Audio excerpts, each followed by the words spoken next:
আমাদের এখন বরণ করে নেবে মুখ্যমন্ত্রীকে আশিক।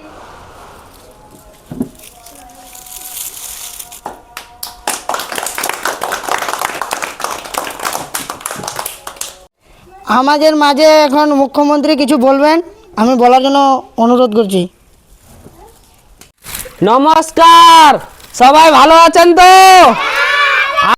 পশ্চিমবঙ্গে আমি যতদিন বেঁচে থাকবো এনআরসি হতে দেব না। আপনাদের সাথে আছি আমি, ভয় করবেন না কেউ। আপনাদের সামনে এমএলএ নওশাদ সিদ্দিক এখন উপস্থিত হয়েছে, এনাকে বলার জন্য আমি কিছু অনুরোধ করব। ধরুন। আসসালামু আলাইকুম, সবাই ভালো আছেন তো? আজকে আমাদের মালদার চাঁচলে আজকে এই মিটিংটা হচ্ছে। আমাদের সমস্ত দলের নেতা নেত্রীরা উপস্থিত আছেন।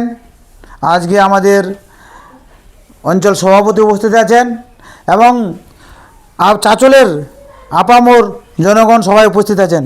সবাইকে সালাম নমস্কার জানাচ্ছি আরেকবার। তো বিষয়টা হচ্ছে, আমরা বিগত দিনে আমাদের মুখ্যমন্ত্রীর আমরা ভাষণ শুনেছি, বলছিল যে আমি যতদিন বেঁচে থাকবো ততদিন পশ্চিমবাংলায় এনআরসি হতে দেব না, এসআইআর হতে দেব না। কিন্তু আমরা আগামীকাল থেকে দেখছি এসআইআর চালু হয়ে গেছে। তো এখন আজকে মুখ্যমন্ত্রী বাংলার মরে গেছে না বেঁচে আছে? ও তো বড় বড় ভাষণ দিচ্ছিল যে আমি বেঁচে থাকতে এনআরসি এসআইআর হতে দিব না।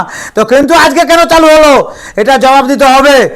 আর বিষয়টা হচ্ছে, আপনারা সব কাগজ টাগজ ঠিক করে রাখবেন, ঠিক করে যেহেতু চালু হয়ে গেছে ঠিকভাবে জমা করবেন। এখান থেকে আমার বক্তব্য শেষ।